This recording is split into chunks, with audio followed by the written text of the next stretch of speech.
ಎಲ್ಲರಿಗೂ ನಮಸ್ಕಾರ ಸ್ನೇಹಿತರೆ.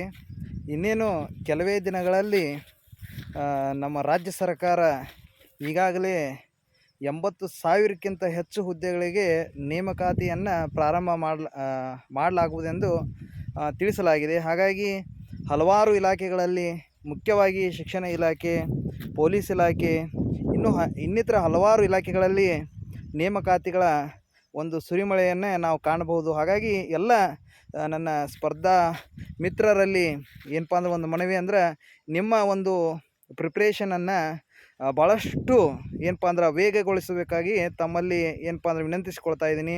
ಯಾಕಂದರೆ ಇಂಥ ಸುವರ್ಣ ಅವಕಾಶ ಮತ್ತೆ ನಮಗೆ ಮರಳಿ ಬರೋಂಗಿಲ್ಲ. ಯಾಕಂದರೆ ನಾವು ನೋಡ್ತಾ ಇರ್ತೀವಿ, ಒಂದು ಸ್ಪರ್ಧಾತ್ಮಕ ಪರೀಕ್ಷೆಯನ್ನೇ ಏನಪ್ಪ ಅಂದ್ರೆ ಬರ್ದೀವಂದ್ರೆ ಆ ಒಂದು ರಿಸಲ್ಟ್ ಬರೋದೇ 1-2 ವರ್ಷದವರೆಗೆ ಟೈಮ್ ಹಿಡಿಯುತ್ತೆ. ಹಾಗಾಗಿ ಈ ಪ್ರೊಸೆಸ್ನಲ್ಲಿ ನಾವು ಬಹಳಷ್ಟು ಏನಪ್ಪ ಅಂದ್ರೆ ಮತ್ತೆ ನಾವು ಕೂಡಬೇಕಾಗತ್ತೆ. ಹಾಗಾಗಿ ಯಾವ ರೀತಿಯಾದಂಥ ಒಂದು ನಿಮ್ಮ ಓದು ಈ ಒಂದು ಪರೀಕ್ಷೆಗಳಿಗೆ ಇರಬೇಕಾಗತ್ತ ಅಂದರೆ, ನೀವು ಮುಖ್ಯವಾಗಿ ಇವತ್ತಿನಿಂದಲೇ ಏನಪ್ಪ ಅಂದ್ರೆ ಭಾಳಷ್ಟು ಶಿಸ್ತುಬದ್ಧವಾದಂಥ ಒಂದು ಟೈಮ್ ಟೇಬಲನ್ನು ಹಾಕ್ಕೊಂಡು ನೀವೇನು ಮಾಡಬೇಕು, ಅಧ್ಯಯನಕ್ಕೆ ಪ್ರಾರಂಭ ಮಾಡಬೇಕಾಗಿದೆ. ಯಾಕಂದರೆ ಎಲ್ಲರೂ ನಾವು ಅಂದ್ಕೊಳ್ಳೋ ಹಾಗೆ ಏನಪ್ಪ ಅಂದ್ರೆ ನಾವು ನೋಡ್ತಾ ಇರ್ತೀವಿ, ನಾವು ಸಬ್ಜೆಕ್ಟಲ್ಲಿ ಭಾಳಷ್ಟು ಡೆಫ್ತಾಗಿ ಓದಿ ಒಂದು ಪ್ರಾವೀಣ್ಯತೆಯನ್ನು ಗಳಿಸಿರ್ತೀವಿ. ಆದರೆ ಈ ಒಂದು ಸ್ಪರ್ಧಾತ್ಮಕ ಪರೀಕ್ಷೆ ಅನ್ನೋದು ಹಲವಾರು ಒಂದು ವಿಷಯಗಳ ಒಂದು ಏನಪ್ಪ ಅಂದ್ರೆ ಇರ್ತವೆ. ಸೊ ಹಾಗಾಗಿ ಮುಖ್ಯವಾಗಿ ನಾವು ಕರೆಂಟ್ ಅಫೇರ್ಸ್ ಅನ್ನುವಂಥ ವಿಷಯ ಭಾಳಷ್ಟು ಇಂಪಾರ್ಟೆಂಟ್ ಆಗಿರುತ್ತೆ. ಇದಕ್ಕಾಗಿ ನಾವು ದಿನನಿತ್ಯ ಒಂದು ನ್ಯೂಸ್ ಪೇಪರನ್ನು ಓದೋದಿರ್ಬೋದು. ಮುಖ್ಯವಾಗಿ ಪ್ರಜಾವಾಣಿಯನ್ನಂತೂ ಕಂಪಲ್ಸರಿ ಎಲ್ಲರೂ ಓದಲೇಬೇಕು. ಇಂಗ್ಲೀಷ್ ಓದೋರು ದ ಹಿಂದೂ, ಒಂದು ಎಕನಾಮಿಕ್ ಟೈಮ್ಸ್ ಅಂತ ಇರಬಹುದು, ಟೈಮ್ಸ್ ಆಫ್ ಇಂಡಿಯಾ, ಯಾವುದಾದ್ರು ಒಂದು ಪತ್ರಿಕೆಯನ್ನು ದಿನಾಲೂ 1 ಗಂಟೆವರೆಗೆ ಓದಿ ಸ್ವಲ್ಪ ನೋಟ್ಸ್ ಮಾಡಿಕೊಂಡ್ರೆ ಬಹಳ ನಿಮಗೆ ಅನುಕೂಲ ಆಗುತ್ತಾ. ಅದೇ ರೀತಿ ನೀವು ನಮ್ಮ ಸ್ಪರ್ಧಾ ಅರಿವು ಅನ್ನುವಂಥ ಮಾಸಪತ್ರಿಕೆ ತುಂಬ ಚೆನ್ನಾಗಿ ಮೂಡಿ ಬರ್ತಾ ಇದೆ.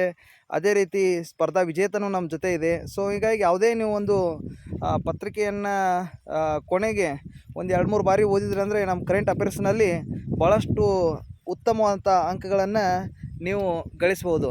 ಅದೇ ರೀತಿಯಾಗಿ ನೀವು ಮತ್ತೆ ನಿಮ್ಮ ಇತಿಹಾಸಕ್ಕೆ ಸಂಬಂಧಪಟ್ಟಂತೆ ನಮಗೆ ಭಾಳಷ್ಟು ದೊಡ್ಡ ಎಕ್ಸಾಮ್ಗಳಿಗೆ ಹೋದರೆ KNA ಅವರ ಒಂದು ಬುಕ್ ಇರ್ಬೋದು, ಸದಾಶಿವ ಅವ್ರ ಬುಕ್ ಇರ್ಬೋದು, ಬಹಳ ಉತ್ತಮವಾಗಿದೆ. ಆದರೆ ನಮಗೆ ಒಂದು ಪೊಲೀಸ್ ಎಕ್ಸಾಮನ್ನು ದೃಷ್ಟಿಯಲ್ಲಿಟ್ಕೊಂಡ್ರೆ ಮಂಜುನಾಥ್ ಸರ್ ಅವ್ರದ್ದು ಸ್ಪರ್ಧಾ ಇತಿಹಾಸ ಚೇತಾ ಬುಕ್ ಹೌಸ್ ಅವರು ತಂದಿದ್ದಾರೆ. ಅದು ಭಾಳಷ್ಟು ಏನಪ್ಪ ಅಂದ್ರೆ ನಮಗೆ ಉಪಯೋಗ ಆಗುತ್ತೆ ಎಕ್ಸಾಮ್ದಲ್ಲಿ. ಅದೇ ರೀತಿ ಜಿಯೋಗ್ರಫಿಗೆ ಬಂದರೆ ನಮ್ಮ ಡಾಕ್ಟರ್ ರಂಗನಾಥ್ ಸಾಹೇಬ್ರ ಬುಕ್ಸ್ಗಳು ಭಾಳಷ್ಟು ಅದ್ಭುತವಾಗಿವೆ. ಅವು ಪ್ರಾಕೃತಿಕ ಭೂಗೋಳಶಾಸ್ತ್ರ ಇರಬಹುದು, ಅಥವಾ ನಮ್ಮ ಭಾರತದ ಭೂಗೋಳಶಾಸ್ತ್ರ, ಕರ್ನಾಟಕ ಭೂಗೋಳಶಾಸ್ತ್ರ ಇರ್ಬೋದು, ಅವು ಭಾಳಷ್ಟು ತುಂಬ ಚೆನ್ನಾಗಿವೆ. ಅದೇ ರೀತಿ ಪೊಲೀಸ್ ಎಕ್ಸಾಮ್ಗಳಿಗೆ ಬಂದರೆ ನಾವು ಶರಣಯ್ಯ ಭಂಡಾರಿಮಠ ಸರ್ ಅವರ ಒಂದು ಸ್ಪರ್ಧಾ ಒಂದು ಏನಪ್ಪ ಅಂದ್ರೆ ಭೂಗೋಳ ಸಂಜೀವಿನಿ ಅನ್ನುವಂಥ ಒಂದು ಬುಕ್ಕು ಸಹ ಭಾಳಷ್ಟು ಉತ್ತಮವಾಗಿದೆ ಅಂತ ಹೇಳ್ಬೋದು. ಅದೇ ರೀತಿ ನಾವು ಸಾಮಾನ್ಯ ವಿಜ್ಞಾನಕ್ಕೆ ಸಂಬಂಧಪಟ್ಟ ನಮಗೆ 6ರಿಂದ 10ನೇ ತರಗತಿಯ ನಮ್ಮ DSCRT ಬುಕ್ಗಳು ಭಾಳ ಹೆಲ್ಪ್ಫುಲ್ ಆಗಿವೆ. ಮತ್ತು ನಮ್ಮ ಸ್ಪರ್ಧಾತ್ಮಕ ಪರೀಕ್ಷೆಗೂ ಭಾಳ ಅತ್ಯುತ್ತಮವಾಗಿವೆ.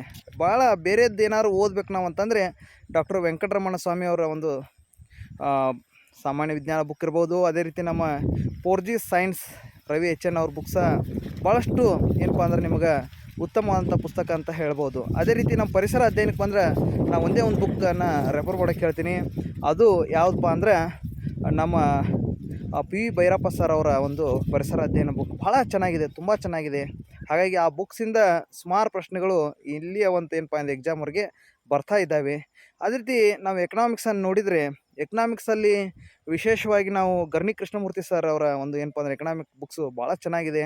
ಭಾರತದ ಒಂದು ಏನಪ್ಪ ಅಂದ್ರೆ ಆರ್ಥಿಕತೆ, ಅದನ್ನು ಸಹ ನೀವು ಓದ್ಬೋದು. ಅದೇ ರೀತಿ ಅದ್ರ ಜೊತೆಗೇ ನಮ್ಮ ಕರ್ನಾಟಕದ ಏನಪ್ಪ ಅಂದರೆ ಎಕನಾಮಿಕ್ ಸರ್ವೆ ಅನ್ನುವಂಥ ಒಂದು ಬುಕ್ಸನ್ನು ಸಹ ನೀವೇನು ಮಾಡಿರಿ ಓದಲೇಬೇಕು. ಅದರಿಂದ ಸಹ ಸುಮಾರು ಪ್ರಶ್ನೆಗಳು ಇತ್ತೀಚಿನ ದಿನಗಳಲ್ಲಿ ಬರ್ತಾ ಇದ್ದಾವೆ. ಅದ್ರ ಸಿನಾಪ್ಸಿಸ್ ಸಹ ಭಾಳಷ್ಟು ಏನಪ್ಪ ಅಂದರೆ ಇನ್ಸ್ಟಿಟ್ಯೂಷನ್ಗಳು ಮತ್ತು ಅಕಾಡೆಮಿಷನ್ಗಳು ಬಿಟ್ಟಿದ್ದಾರೆ. ಅದನ್ನು ಸಹ ನೀವು ರೆಫರ್ ಮಾಡಬೇಕಾಗತ್ತೆ.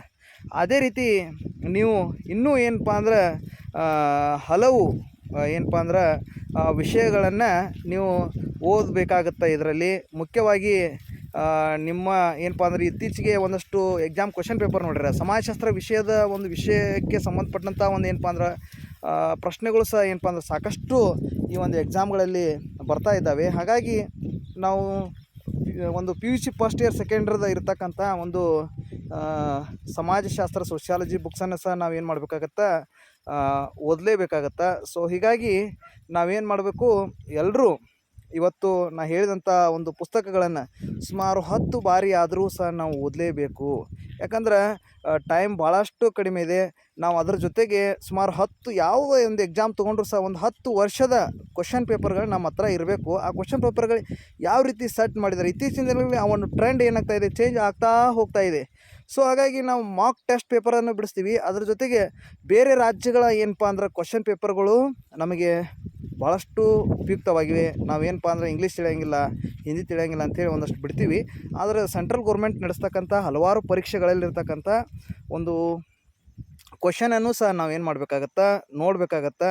ಹಾಗಾಗಿ ಇನ್ನೇನು ಕೆಲವೇ ದಿನಗಳಲ್ಲಿ ಈ ಒಂದು ನೇಮಕಾತಿಗಳ ಒಂದೇನು ಪ್ರಾರಂಭ ಆಗ್ತಾ ಇದ್ದಾವೆ. ಹಾಗಾಗಿ ಈ ರೀತಿಯಂಥ ಶಿಸ್ತುಬದ್ಧ ಅಧ್ಯಯನದೊಂದಿಗೆ ದಿನಾಲೂ ನಾವು ಭಾಳಷ್ಟು ಶ್ರದ್ಧೆ ವಹಿಸಿ ಓದಿದ್ದೇ ಆದರೆ ನಾವು ಏನಪ್ಪ ಅಂದ್ರೆ ಈ ಮುಂದಿನ ಒಂದು ನಮ್ಮ ಜೀವನದಲ್ಲಿ ಸುವರ್ಣ ದಿನಗಳನ್ನು ಕಾಣುವ ಒಂದು ದಿನಗಳು ದೂರ ಇಲ್ಲ ಅಂತ ಹೇಳ್ಬೋದು. ಹಾಗಾಗಿ ಎಲ್ರಿಗೂ ಏನಪ್ಪ ಅಂದ್ರೆ ಒಂದು ಕಿವಿಮಾತು ಏನಂದ್ರೆ, ಇಂಥ ಒಂದು ಸುವರ್ಣ ಅವಕಾಶವನ್ನು ಕಳೆದುಕೊಳ್ಬಾರ್ದು. ಮತ್ತು ಈ ಒಂದು ಸ್ಪರ್ಧಾತ್ಮಕ ಜಗತ್ತಿನಲ್ಲಿ ಯಶಸ್ವಿ ಆಗುವುದು ಸಹ ಏನಪ್ಪ ಅಂದ್ರೆ ಒಂದು ಕಠಿಣ ತಪಸ್ಸು ಅನ್ನೋದು ಭಾಳಷ್ಟು ಇಂಪಾರ್ಟೆಂಟ್ ಆಗುತ್ತೆ. ಹಾಗಾಗಿ ಮತ್ತಷ್ಟು ಮಾಹಿತಿಗಳೊಂದಿಗೆ ನಿಮ್ಮೊಂದಿಗೆ ಸದಾ ಇರ್ತೀನಿ. ತಮ್ಮೆಲ್ಲರಿಗೂ ಧನ್ಯವಾದಗಳು.